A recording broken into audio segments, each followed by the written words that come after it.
My wife slept with our lawyer during the custody battle, and now he's trying to steal our $500, $0 inheritance through a shady property deal.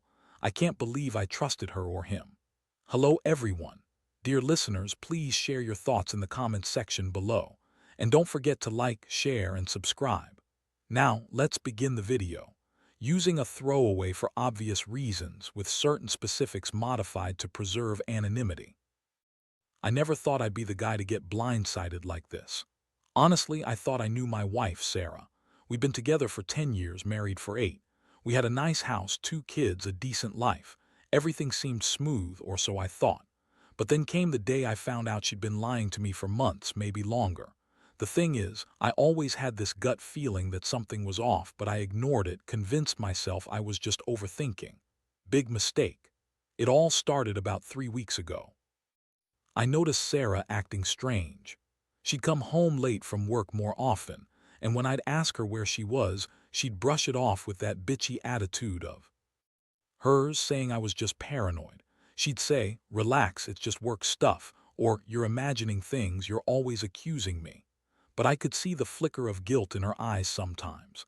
Still, I didn't want to believe it. I kept telling myself I was overreacting, that maybe she was stressed or busy. Then last Tuesday, I decided to check her phone. I know that's not exactly the most mature move, but I was desperate. She'd been acting so secretive lately that I couldn't shake the feeling she was hiding something. I waited until she went out to the store, then snuck into her room to grab her phone. I unlocked it, and that's when everything changed. I found a string of texts between her and David, our lawyer. The messages weren't innocent.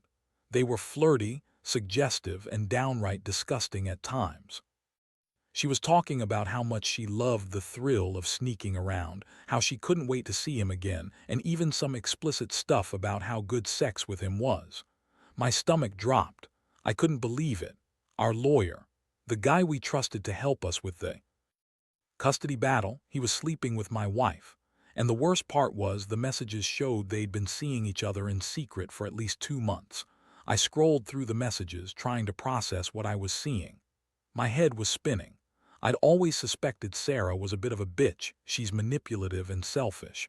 But I never thought she'd cheat on me. Not with someone like David, who's supposed to be on our side. It felt like a punch to the gut. I couldn't believe I'd trusted her all this time, believed in her lies about how much she loved me, how she'd never hurt me. And David, I had no idea he was capable of this kind of betrayal. I sat there frozen, staring at the screen. My mind raced. I felt betrayed, angry, humiliated.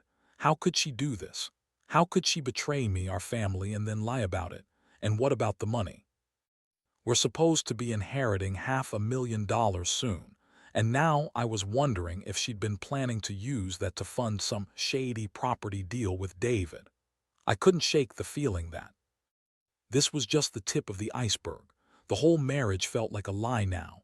I knew I had to confront her, but I wasn't sure what I'd say or how I'd handle it.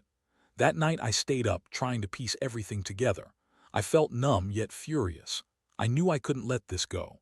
I had to get to the bottom of it, find out just how deep the betrayal went.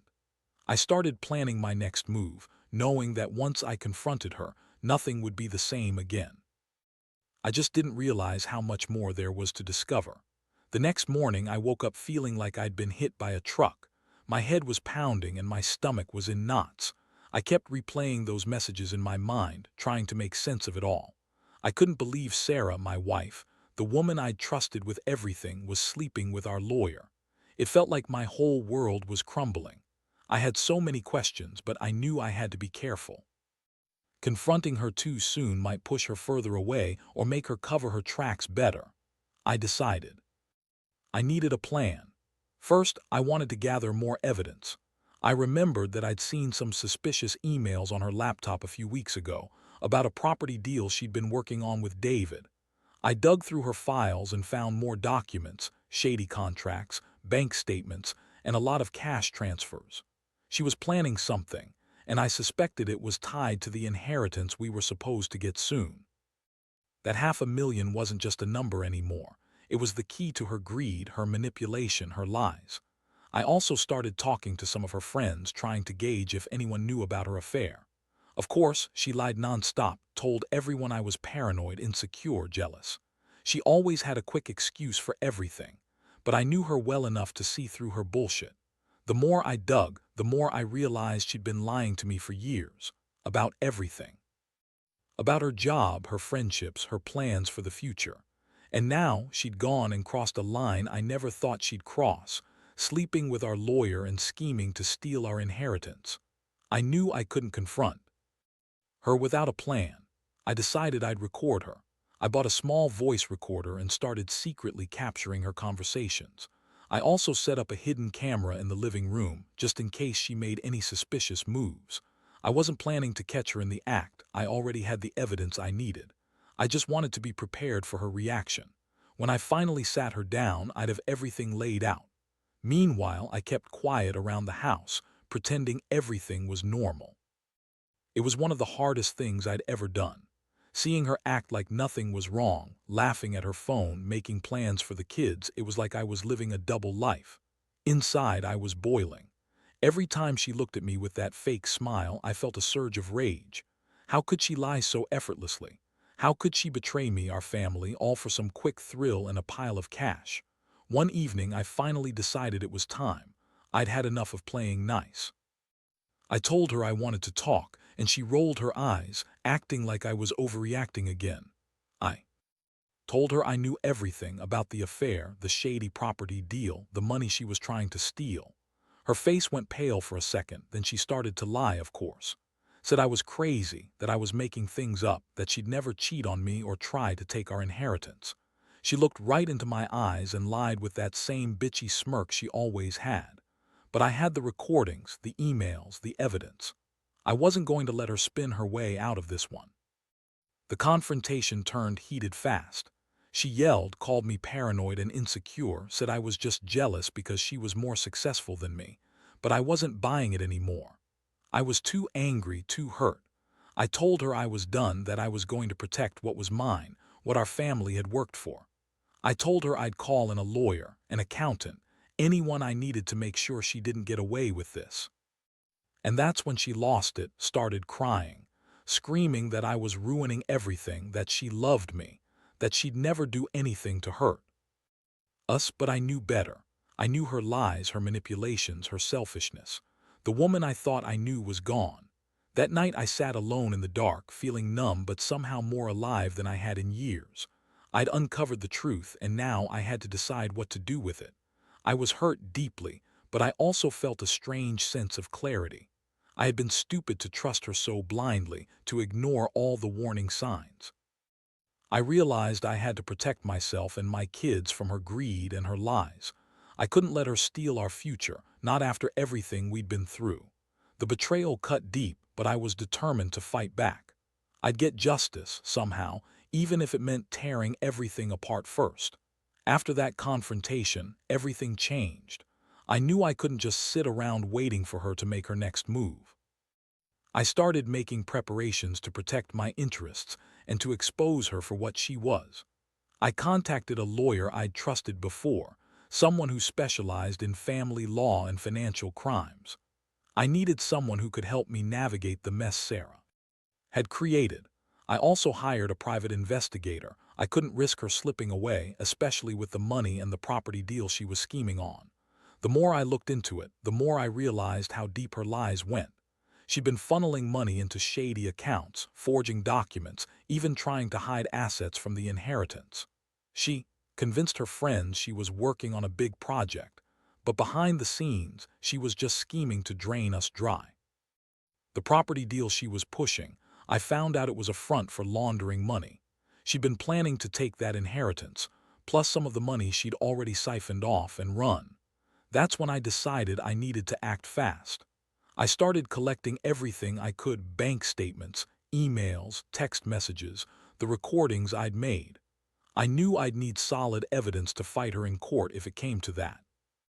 I also kept a close eye on her movements, watching her meet with David, tracking her financial transactions. It was like living in a spy movie. Every day, I felt a mix of anxiety and relief. Anxiety because I was exposing her lies, and relief because I finally had some control over the situation. One night she came home late, smelling of perfume I didn't recognize. She tried to brush it off, acting innocent, but I knew she was lying. I followed her into the bedroom where she quickly tried to hide her phone. I grabbed it, and that's when I saw the message. It was from David, saying they'd finalized the deal and that the inheritance will be ours soon. My blood ran cold. That was her plan, to use the inheritance as a down payment for some shady property deal with David's help. She was planning to steal everything we had. I decided I had enough proof. I sat her down again, this time with the lawyer I'd hired present. I laid out everything, the emails, the recordings, the financial trail. Her face went pale again, but this time she didn't even try to deny it. She just stared at me, silent. That's when I saw her true face, a cold, manipulative bitch who'd do anything for money and power. I told her I was done trusting her, that I was going to fight for what's mine and for our kids' future. She tried to cry, to beg, but I was past that. I knew her game now. The next step was to freeze her accounts and start legal proceedings. I wanted to stop her from selling or transferring any assets. I also contacted the bank to flag the property deal she was pushing. I didn't want her to get away with it. I felt a strange mixture of anger and relief. It was like I'd been living in a nightmare, but now I was finally waking up. I'd been betrayed by the woman I loved and by the lawyer I trusted, but I was determined to fight back, no matter what it took. I wasn't going to let her walk away with our inheritance or destroy what we had left. As I watched her squirm under the weight of the evidence, I knew this was just the beginning. I had to prepare for a legal war, and I was ready. I'd been naive once, trusting her blindly, but now I saw her for what she really was, a manipulative, greedy bitch willing to do anything for money. And I was done being the victim. I was going to take back control no matter how ugly it got, because at the end of the day I still had my kids, my integrity, and the truth. And that's what mattered. The days that followed were like living in a storm I couldn't escape from. I coordinated with my lawyer, who was furious when I handed over all the evidence. He told me Sarah's schemes were more elaborate than I realized. She'd been planning this for months, maybe even years. The property deal she was pushing wasn't just shady. It was a full-blown scam designed to drain the inheritance and line her pockets. The lawyer said we could freeze her assets, stop the deal, and pursue legal action for fraud and breach of trust. But I knew this wasn't just about money anymore. It was about saving my family from complete destruction. Sarah's reaction was predictable. The woman who had once played the victim now turned into a master manipulator. She started crying, claiming I was ruining everything, that I was just jealous and paranoid. She called me controlling, possessive, and said I didn't trust her because I was insecure. She insisted she loved me, that all she ever wanted was a better life for us, but I could see right through her. Her tears were fake, her words hollow. She was trying to spin her lies to make me doubt myself, but I wasn't falling for it anymore. I'd seen her true face, and I wasn't going to let her fool me again. I remember sitting in the lawyer's office, staring at the legal documents, feeling like I was finally taking control of the situation. I was angry, yes, but also strangely relieved. For so long, I'd been blind, trusting her blindly, ignoring all the warning signs. Now I had proof, and I was going to use it to protect what was left. The inheritance was still there, but it was under threat. She'd been trying to funnel it into her own pockets, into that shady property deal. I wasn't about to let her get away with it. Meanwhile, I kept a close eye on her movements. I installed some additional cameras, monitored her emails and bank accounts, and made sure I had everything documented. Every lie, every shady transaction, every sneaky meeting with David, I collected it all. I knew that once I filed the lawsuit, she'd try to fight back. That's what manipulative people do. They double down, try to spin the story, deny everything. But I was ready. I'd played this game before, and I knew how to win. One night, I caught her red-handed trying to transfer money out of our joint account. She'd been trying to hide it, but I'd set up alerts for any large transactions. When I saw the alert pop up, I confronted her. She tried to deny it, saying it was for the house, but I knew better. I had the evidence. I told her she was done, that I'd already called the bank and the lawyer. Her face twisted into a look of pure rage, then she started yelling about how I was ruining her life, how she deserved her share after all she'd done for us. But I didn't care. That was her final game, trying to guilt me into backing down. I wouldn't let her. The legal process moved quickly after that. The court froze her assets, and I filed for a full investigation into her financial dealings. I also moved to get sole custody of the kids. I couldn't risk her using them as pawns in her revenge scheme. The judge granted a temporary restraining order, and I felt a small sense of relief. At least for now, she couldn't mess with us or steal any more money. But I knew this was far from over. She was a manipulative, selfish woman, and she'd fight to the bitter end to get what she wanted. In the quiet moments, I'd sit alone, trying to process everything. I was hurt deeply, but I also felt a strange sense of clarity. I'd been naive for so long, trusting her blindly, ignoring all the warning signs. Now I saw her for what she really was, a manipulative, greedy bitch willing to do anything for money. And I was done being the victim. I had taken control of my life again, even if it meant tearing apart the marriage I once thought was forever. I wasn't about to let her destroy everything we built. Not this time. I was going to fight for my kids, for my future, and for the truth. The legal battles dragged on for weeks, each day feeling like a new nightmare.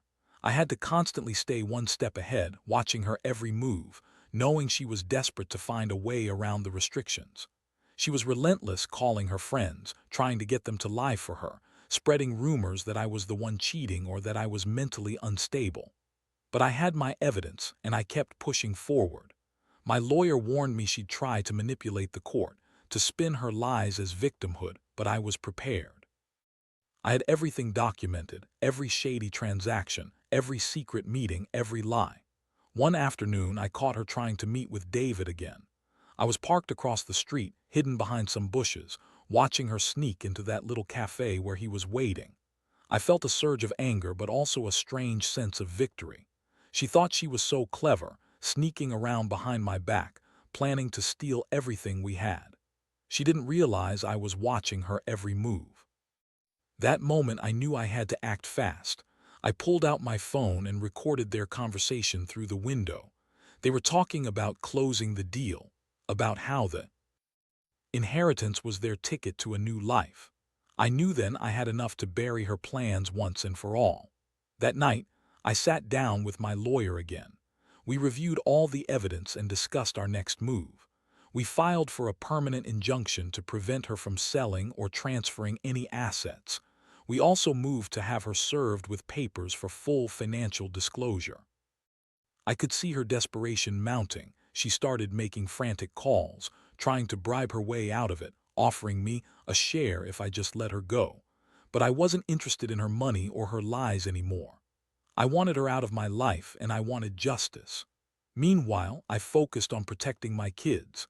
I hired a counselor to help them process what was happening, and I made arrangements for them to stay with my sister temporarily. I wanted to shield them from the chaos, to give them stability in this storm. It was heartbreaking to see their confused faces when I told them Mommy was sick and needed some time to fix things. I never wanted them to grow up thinking their mother was a manipulative liar, but I knew that for their safety I had to do what was necessary. Throughout all of this, I felt a strange mix of emotions. Anger, yes, betrayal, definitely, but also a newfound strength I didn't know I had. I had trusted Sarah for so long, believed in the marriage, the vows, the life we built. Now I realized that trust was misplaced. She'd been planning her escape for months, maybe years. The inheritance was just the tip of the iceberg. She was willing to destroy everything, our marriage, our future, even the kids' stability, all for greed. That realization hit hard. I'd been naive, but I was also determined to make sure she paid for her lies. Every night I'd lie in bed thinking about what I'd do once this was over. I wasn't sure if I'd ever fully forgive her, but I knew I'd come out of this stronger. I'd learned that some people are just selfish and manipulative, and you have to fight to protect yourself. I also learned that honesty and integrity matter more than I ever thought. I didn't want to be a victim anymore. I wanted justice, and I was willing to do whatever it took to get it. Because in the end, I knew that I deserved better, and so did my kids. The truth was finally out, and I was ready to face whatever came next. The final stretch of this nightmare felt like walking through fire. After weeks of legal battles, evidence gathering, and watching her try every dirty trick in the book to wiggle free, the truth finally started to come out in court. My lawyer presented everything: the explicit messages, the shady financial transactions, the recordings of her plotting with David. It was overwhelming for everyone involved, but the judge saw through her lies. She was ordered to give a full accounting of her assets, and the court froze her remaining funds to prevent her from siphoning off anything else. In the end, the court awarded me full custody of the kids. I couldn't believe it. I'd fought so hard, and finally I had some peace of mind knowing they'd be safe from her manipulation. The inheritance, which she had been scheming to steal, was protected, and the court mandated a detailed audit of her accounts. I felt a strange mix of relief and exhaustion, knowing the worst was over but also realizing the emotional toll this had taken. I'd been betrayed in the worst way, but I refused to let her destroy what was left of our lives. Sarah's reaction was bitter. She tried to appeal, to argue that she was the victim, but her lies had been laid bare. Her manipulations and greed had sealed her fate. She was ordered to pay back the stolen money, and her reputation was tarnished beyond repair. She called me every name in the book, trying to guilt me into dropping the case, but I was done. I'd learned the hard way that some people just don't change, and you can't fix a person who only cares about herself. Looking back, I realize how much I grew through this ordeal. I learned to trust my instincts, to stand up for myself, and to protect what truly matters. The betrayal cut deep, but it also made me stronger. I won't say I'm completely healed, there's still a scar there, but I know now that I can survive even the worst storms. My kids and I are rebuilding our lives, focusing on the future, and I'm finally at peace knowing I fought for everything I love. If there's one thing I want anyone reading this to take away, it's this: don't ignore the warning signs. Trust your gut, and don't be afraid to stand up for yourself, no matter how complicated or painful it gets. Some people are just selfish, manipulative, and greedy. Protect yourself and your loved ones fiercely. Because in the end, honesty and integrity are what matter most, and those are the lessons I'll carry with me forever.